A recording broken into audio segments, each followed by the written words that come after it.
लाहौर के एक शख्स ने अखबार में एक नौकर के लिए इश्तहार दिया और साथ ये लिखा कि खाना और रहाइश बिल्कुल फ्री होगी, लेकिन मैं कोई भी तनख्वाह नहीं दूंगा। एक शख्स जो कि काफी देर से फारिग था, वो ये नौकरी करने के लिए आमादा हो गया। वो मालिक के पास गया और उसने पूछा, बताइए मेरा काम क्या है।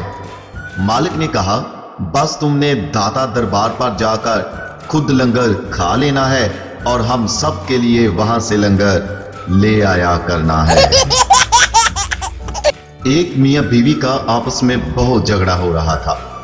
शोहर ने बीवी के सामने हारते हुए अपने हाथ जोड़कर कहा, बस कर मेरी मां, बस कर। झगड़ा तो खत्म हो गया, लेकिन वहां खड़े लोगों ने कहा कि तूने अपनी बीवी को मां क्यों कहा, और इस तरह ये एक मजहबी मसला बन गया।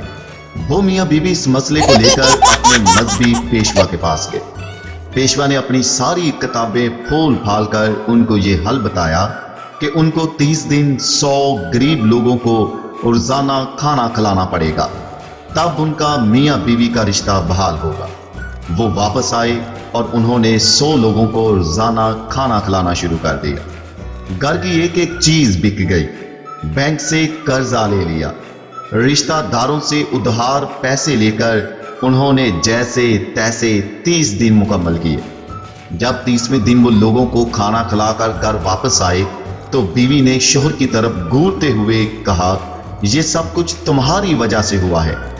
ये सुनकर शोहर गुस्से से बोला, फिर छेड़ दी पईए अपने प्यो नू, यानी अपने बाप को फिर छेड़ रही हो।